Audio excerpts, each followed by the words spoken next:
Hello everyone, welcome to Learner Bee. I am Shivani Chauhan. इस video में हम देखेंगे क्लास 9th इकोनॉमिक्स के कुछ इंपॉर्टेंट क्वेश्चंस। तो यहाँ पर मैं आपको हिंट भी प्रोवाइड कर दूंगी क्वेश्चन के आंसर्स के साथ साथ, जो आप लोग फिर बना करके लिख सकते हैं।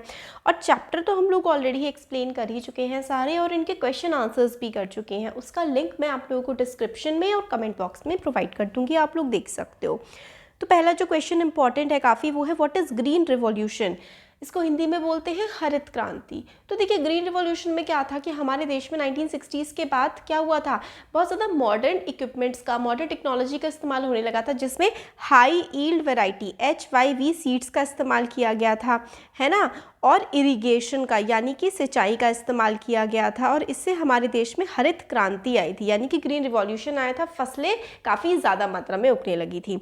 How it is different from traditional farming. तो देखिए, जो ट्रेडिशनल फार्मिंग जो इससे पहले होती आ रही थी, उसमें जो हल से जुताई की जा रही है और नॉर्मल बारिश के पानी पे डिपेंड होते थे, और जो बीज हैं वो भी ट्रेडिशनल बीज इस्तेमाल किए जाते थे जो सदियों से यूज़ कर रहे थे। फिर इसमें क्या हुआ, हाई यील्डिंग वैरायटी के सीड्स इस्तेमाल हुए कि भाई बहुत ज़्यादा फसल उगाते थे। इरिगेशन हुई, इंसेक्टिसाइड्स, पेस्टिसाइड्स, कीड़ों को मारने के लिए, है ना, सारी दवाइयाँ डाली गई, और यही आता है ग्रीन रिवॉल्यूशन में। नेक्स्ट क्वेश्चन है difference between physical and human capital. तो फिजिकल और ह्यूमन कैपिटल, और एक आप लोगों से एग्जाम में क्वेश्चन पूछा जा सकता है कि व्हाट इज ह्यूमन कैपिटल। तो ह्यूमन कैपिटल क्या है? आप ह्यूमन कैपिटल हैं कोई भी पर्सन जो एक एजुकेटेड है, जिसके पास मतलब हेल्थ एंड एजुकेशन जिस पर्सन के पास है, और जो अपने देश की इकोनॉमी में हेल्पफुल है, यानी कि वो एक जॉब करता है, या फिर उसका कोई बिजनेस है, या फिर वो कोई ऐसा काम कर रहा है जिससे वो पैसा कमा रहा है, तो वो एक ह्यूमन कैपिटल है ना। अपने देश में योगदान दे रहा है, वो ह्यूमन कैपिटल है। फिजिकल कैपिटल क्या क्या होती है, जैसे कि लैंड हो गया, है ना, इक्विपमेंट हो गया, मशीनरी हो गया, है ना, ये सारे के सारे फिजिकल कैपिटल्स होती हैं, बिल्डिंग्स वगैरह। नेक्स्ट क्वेश्चन है what do you mean by kharif and rabi crops. तो देखिए, दो तरीके की क्रॉप्स होती है, एक खरीफ होती है और एक राबी होती है ना। रबी क्रॉप में कौन कौन सी आती है? वीट हो गए, जैसे कि गेहूं होता है ना। और खरीफ क्रॉप में कौन सी आती है? राइस वगैरह जो होती है। आप देखिए, ऐसे याद कर लीजिए कि खरीफ के है, ठीक है, और यहाँ पे क्या है? आर। राबी और राइस एक साथ नहीं है, मतलब आर एक साथ नहीं है, ऐसे करके आप लोग इसमें याद रख सकते हैं। तो जो खरीफ क्रॉप और राबी क्रॉप कौन कौन सी होती है वो आप लोगों को बता देना है। तो जो खरीफ क्रॉप है, जैसे कि राइस, आपको ये के और आर एक जैसा लग रहा होगा, ये नहीं, खरीफ क्रॉप है राइस।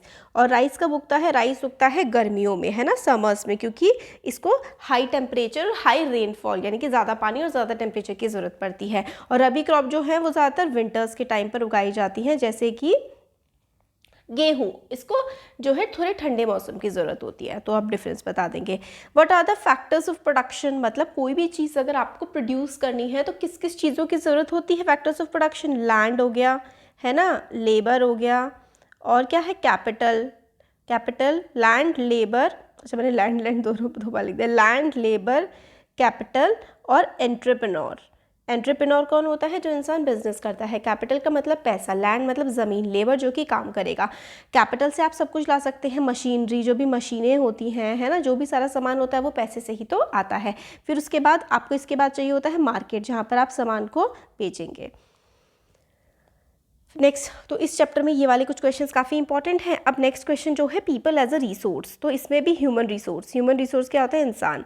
3 सेक्टर्स ऑफ इकोनॉमी कौन कौन सी है? प्राइमरी, ठीक है। प्राइमरी कौन कौन सी होती है? एग्रीकल्चर से जो रिलेटेड होती है, जैसे कि खेती जो करते हैं ना हम लोग, खेती हो गया, या फिर एनिमल हस्बेंड्री, यानी कि जानवरों को पालना, तो प्राइमरी हो गया पहला। दूसरा हो गया टर्शरी, प्राइमरी, टर्शरी, और सॉरी दूसरा टर्शरी नहीं होता, पहला होता है प्राइमरी, दूसरा होता है सेकेंडरी, ठीक है, सेकेंडरी, और तीसरा होता है टर्शियरी। तो प्राइमरी में एग्रीकल्चर होता है, सेकेंडरी में क्या होता है? मशीनरी, जो इंडस्ट्रीज़ होती हैं, इंडस्ट्रीज़ जहाँ पे मतलब काम होता है, मैन्युफैक्चरिंग होती है, इंडस्ट्री, या फिर आप मैन्युफैक्चरिंग कह सकते हैं, जहाँ पर कुछ सामान बन रहा होता है। और टर्शरी में क्या आता है? टर्शरी में आती है सर्विसेज, जैसे कि जो सर्विस जैसे कि टीचिंग हो गया, ठीक है, और उसके बाद ट्रांसपोर्टेशन हो गया, बैंकिंग हो गया, टेलीकम्युनिकेशन हो गया, है ना, ये सारे के सारे सर्विसेज में आते हैं, सर्विसेज टर्शरी। तो प्राइमरी में खेती, सेकेंडरी में मैन्युफैक्चरिंग और टर्शरी में क्या क्या आता है, टर्शरी में सर्विसेज आते हैं, जैसे कि आप टीचिंग कह सकते हैं या फिर टेलीकम्युनिकेशन, बैंकिंग, है ना, ये सब। अब नेक्स्ट आता है, आप लोग को ये 3 टर्म्स का पता होना चाहिए, infant mortality rate, birth rate और डेथ रेट। तो इन्फेंट कौन होता है, इन्फेंट होता है छोटा बच्चा, और मॉर्टेलिटी का मतलब होता है कि डेथ हो जाना। तो इन्फेंट मॉर्टेलिटी रेट का मतलब होता है कि 1 साल की उम्र पूरी होने से पहले कितने बच्चों की देश में डेथ हो जाती है एज़ कम्पेयर टू 1000 बच्चे जो कि पैदा हुए हैं उस साल। बर्थ रेट क्या होता है कि कितने बच्चे पैदा हो रहे हैं एज़ कम्पेयर टू 1000 लोग, मतलब 1000 की पॉपुलेशन पे कितने बच्चे और नए पैदा हो रहे हैं, नए नए बच्चे आ रहे हैं। डेथ रेट में भी यही है कि कितने लोगों की डेथ हो रही है। नेक्स्ट है डिस्गाइज्ड अनएम्प्लॉयमेंट, ये बहुत इंपॉर्टेंट है, ये और ये वाला, ठीक है। डिस्गाइज्ड अनएम्प्लॉयमेंट का मतलब होता है कि भाई पहले तो अनएम्प्लॉयमेंट का क्या मतलब होता है, बेरोजगारी, ठीक है। अनएम्प्लॉयमेंट का मतलब होता है कि कोई एम्प्लॉयड नहीं है, उसके पास पैसा कमाने का कोई जरिया नहीं है, वो होता है अनएम्प्लॉयमेंट, ठीक है। एक होता है एजुकेटेड अनएम्प्लॉयमेंट, मतलब कि एक इंसान पढ़ा लिखा है, उसके पास नौकरी करने की मतलब सारी चीज़ें अवेलेबल हैं बट उसको नौकरी मिल नहीं रही है, तो वो होता है एजुकेटेड अनएम्प्लॉयड। और ये चीज़ ना शहरों में काफ़ी ज़्यादा देखी जाती है नौकरियां कम होने की वजह से। फिर आता है डिस्गाइज्ड अनएम्प्लॉयमेंट। डिस्गाइज्ड का मतलब, डिस्गाइज का इंग्लिश में मतलब, हिंदी में मतलब होता है छुपा हुआ।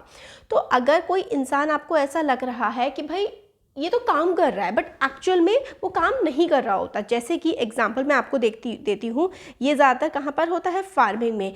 कि क्या है ना कि कोई एक खेत है, उस खेत में अगर 4 लोग काम करते तो भी 10 कुंटल फसल निकलती। अब अगर उस खेत में 6 लोग भी काम कर रहे हैं तो भी 10 कुंटल फसल निकल रही है। तो ये जो 2 लोग हैं जिनके काम करने से कुछ एक्स्ट्रा प्रोडक्टिविटी नहीं आ रही है खेत में, ये 2% डिस्गाइज्डली अनएम्प्लॉयड हैं। क्योंकि अगर 4 लोग काम करते तो शायद वो कितना कमा पाते, मे भी सपोज करिए कि वो लोग 10,000 रुपये कमा रहे हैं, ठीक है, उस खेत से, तो 4 लोगों में डिवाइड होता। अब 6 लोग कमा रहे हैं तो सबका वेतन कम हो गया है ना, सबकी सैलरी कम हो गई। तो ये होता है डिस्गाइज्ड अनएम्प्लॉयमेंट, मतलब इंसान छुपा हुआ अनएम्प्लॉयड है, उसको उस जगह काम करने की ज़रूरत नहीं है और फिर भी वो वहाँ पे काम कर रहा है। ये होता है एग्रीकल्चर में। सीजनल अनएम्प्लॉयमेंट भी जनरली एग्रीकल्चर या फिर एग्रीकल्चरल रिलेटेड एक्टिविटीज़ में होता है कि एक सीज़न में तो इंसान को काम मिल रहा है और दूसरे सीज़न में उसके पास कोई काम नहीं है। नेक्स्ट क्वेश्चन है, how human resources is different from other factors of production, also explain different factors of production. जो ह्यूमन रिसोर्स है वो बाकी सारे फैक्टर्स ऑफ प्रोडक्शन से कैसे अलग है, क्योंकि देखिए ह्यूमन जो है उसके पास दिमाग होता है, वो अपने दिमाग से बहुत कुछ काम कर सकता है। अगर एक ह्यूमन एजुकेटेड है वो और वो हेल्दी है तो वो लाइफ में कुछ भी कर सकता है ना। बाकी सारे फैक्टर्स ऑफ प्रोडक्शन जैसे कि लैंड, ठीक है, लैंड हो गया, फिर उसके बाद कैपिटल हो गया, ये सारे के सारे जो है ये तो मतलब ह्यूमन इन पे काम करेगा, है ना। Also explain factors of production, ये हमने देख लिया था। नेक्स्ट चैप्टर जो है, 4th चैप्टर तो आप लोग के सिलेबस से हट गया ना, इसलिए 4th नहीं बताया फिलहाल मैंने। Poverty as a challenge. Poverty क्या होती है, पॉवर्टी होती है गरीबी। गरीबी का मतलब क्या है कि कोई व्यक्ति को अपना मतलब जीवन की ज़रूरतें पूरी करने के लिए जिन सारी चीज़ों की ज़रूरत होती है ना, वो सारी उसके पास अवेलेबल नहीं है। जैसे सपोज़ करिए कि उसके पास अच्छी एजुकेशन नहीं है, हेल्थ नहीं है, या फिर उसके पास अच्छा घर नहीं है, या फिर खाने को नहीं है, तो वो चीज़ क्या होती है, वो चीज़ पॉवर्टी होती है। पॉवर्टी लाइन क्या होती है, हमारे देश में ना एक लाइन डिटरमाइन कर दी है कि भाई लाइन मतलब बेसिकली इतने पैसे, सपोज़ करिए अगर 32 रुपये एक इंसान एक दिन में कमा रहा है ना, तो वो पॉवर्टी लाइन से ऊपर है, ठीक है, और वरना वो पॉवर्टी लाइन से नीचे। ये लाइन है, अगर 32 रुपये से ऊपर अगर आप कमा रहे हो एक दिन में तो आप पुअर नहीं हो, वरना आप पुअर हो। इस तरीके की बात देखिए है, बस गवर्नमेंट ने कर रखा है, क्या कर सकते हैं। तो पॉवर्टी लाइन। अब नेक्स्ट क्वेश्चन है, discuss the major reasons for poverty in India. भाई क्या रीजंस हैं, इंडिया में इतनी गरीबी क्यों है? तो सबसे पहले तो हाई पॉपुलेशन। भाई इतनी ज़्यादा पॉपुलेशन है तो जॉब्स नहीं मिल पाती हैं। हाई पॉपुलेशन, ठीक है। Low level of education, low level of education, पढ़ाई लिखाई कम है, ठीक है, लो लेवल ऑफ एजुकेशन। और हेल्थ केयर इशू, ठीक है। और फिर एक है कॉलोनियल पास्ट, कॉलोनियल पास का क्या मतलब है भाई, अंग्रेज़ हम लोगों को इतना गरीब करके चले गए कि हम लोगों को गरीबी से उठने में लग रहा है टाइम। हमारे देश के लोग कम पढ़े लिखे हैं, हमारे देश के लोगों की हेल्थ इतनी अच्छी नहीं है ना। तो ये सारे के सारे रीजंस हैं, मतलब कारण है कि हम गरीब हैं हमारे देश के लोग, है ना। What are various poverty alleviation programs? How are their results? तो poverty alleviation program आपकी जो NCERT की किताब है ना, मतलब आपके चैप्टर के लास्ट में दिए हुए हैं, जैसे कि प्रधानमंत्री रोजगार योजना है ना, रोजगार योजना हो गया, और नरेगा, MG नरेगा है ना, Mahatma Gandhi national rural employment programme है ना, एम्प्लॉयमेंट जनरेशन एक्ट प्रोग्राम चलाया गया है, और भी इस तरीके के काफ़ी सारे प्रोग्राम गवर्नमेंट ने चलाए हैं ताकि लोगों को गरीबी से ऊपर उठाया जा सके। इनके रिजल्ट्स देखिए बहुत ज़्यादा अच्छे तो है नहीं, अगर अच्छे होते तो गरीबी होती नहीं देश में। तो 3-4 प्रोग्राम्स आप लोग याद कर लीजिएगा। Suggest ways to reduce poverty in India, तो भाई किस कारण से गरीबी है वही सजेस्ट हो जाएंगे, जैसे कि वेज कैसे, एजुकेट करो, एजुकेट, ठीक है, अच्छी हेल्थ दो, एजुकेट करो, अच्छी हेल्थ दो, फिर उसके बाद स्किल्स दो, यूथ को स्किल डेवलपमेंट करो,